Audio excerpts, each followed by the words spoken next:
Hi అండి చిరంజీవి గారు. Hi అండి సార్, మెయిన్గా హౌస్ వైఫ్స్ చాలామంది ఫేస్ చేస్తున్న ప్రాబ్లం ఇంగ్లీష్ ఎలా నేర్చుకోవాలి. సో హౌస్ వైఫ్స్కి ఇంగ్లీష్ నేర్చుకోవడం వల్ల ఎలాంటి బెనిఫిట్స్ ఉంటాయి?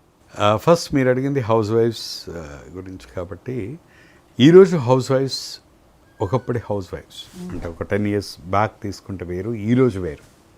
ఒకప్పుడు ఎలా ఉండేదంటే హౌస్ వైఫ్ అంటే హౌస్కి పరిమితం, ఇంట్లో పని చేసుకోవడం, అందరికీ భోజన అవసరాలు తీర్చడం, చుట్టాలను చూసుకోవడం, ఇట్లా ఇంటి వరకే పరిమితం ఉండదు. బట్ ఈరోజు హౌస్ వైఫ్స్ కాదండి, వాళ్ళు హోమ్ మేకర్స్. ఇంకా చెప్పాలంటే దే ఆర్ సూపర్ మామ్స్. ఎందుకు ఈ సూపర్ మామ్స్ అనే వర్డ్ వాడానంటే ఇటు పిల్లల చదువుల్ని సూపర్వైజ్ చేయాల్సింది మొత్తం వాళ్ళే. రెండవది హస్బెండ్ ప్రొఫెషనల్ విషయాల్లో హెల్ప్ చేయాల్సింది వాళ్ళే. అండ్ ఈరోజు అవసరాన్ని బట్టి తనకున్న టైంని సద్వినియోగం చేసుకొని ఆన్లైన్లో రకరకాల జాబ్స్ చేస్తూ డబ్బులు కూడా సంపాదిస్తున్నారు. ఈరోజు అన్ని అవకాశాలు ఉన్నాయి.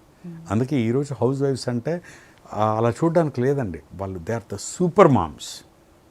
ఈ రోజున అవకాశాల్లో వాళ్ళ రోల్ చాలా పెద్దగా. అందుకే నేనేమంటానంటే మీరు ఇంట్లో బాస్ అయితే సరిపోదు, ఇంగ్లీష్ బాస్ కూడా మీరు కావాలి.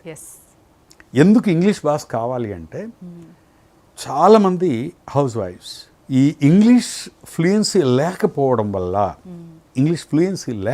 వల్ల ఎన్ని ఇబ్బందులు పడతారో నేను కొన్ని చెప్తాను. చెప్పండి. ఈరోజు వీళ్ళు ఏంటంటే ఫస్ట్ థింగ్ పిల్లల చదువుల గురించి తీసుకుందాం.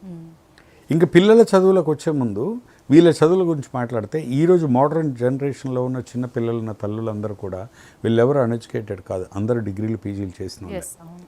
కానీ పెళ్ళి అవ్వడం ఇంకో రీజన్తో వాళ్ళ చదువుల్ని త్యాగం చేసి ఇంటి దగ్గర ఉండిపోయిన వాళ్ళు అప్పుడు ఫ్యామిలీ కోసమో రకరకాల రీజన్స్తో. అండ్ ఆ తర్వాత చదువుకుందాం అనుకుంటారు, వీళ్ళు పిల్లల చదువులు వస్తాయి, వీళ్ళ చదువుల్ని త్యాగం చేసి ఈ చదువుల కోరికంతా పిల్లల చదువులో చూసుకొని ఆనందించే పేరెంట్స్ అండి అందరు. మా పిల్లాడు చదువుకుంటే వాడికి మంచి మార్కులు వస్తే నాకు వచ్చినట్టే, వాడు టాపర్ అయితే నేనైనట్టే అని వాళ్ళ సక్సెస్ని వీళ్ళ సక్సెస్గా ఫీల్ అయ్యి రోజు ఆనందించే తల్లులే ఉన్నారు. వీళ్ళందరికీ ఒకవైపు పిల్లాడు చదువుకున్న ఆనందం ఉన్నా కూడా ఎక్కడో నేను మిస్ అయ్యాను అనే గిల్ట్ మాత్రం ఉండిపోతుంది. నేను సార్ హోంవర్క్స్ చేయించేటప్పుడే మనం చూడొచ్చు ఎగ్జాక్ట్గా, ఎందుకంటే ట్యూషన్కి పంపించినా కానీ వాళ్ళు అంత కాన్సన్ట్రేషన్ పెట్టట్లేదు అని ఇప్పుడు పేరెంట్స్ చాలామంది ఫీల్ అవుతున్నారు. అందుకే వీళ్ళందరికీ నేనేమంటానంటే పిల్లల చదువులు ఎంత ముఖ్యమో మీకు మీ చదువులు అంటే మీ గ్రోత్, మీ సాటిస్ఫాక్షన్ కూడా అంతకంటే ముఖ్యం. నేను ఒక మాట చెప్తాను. నేను ఎస్ఆర్ నగర్లో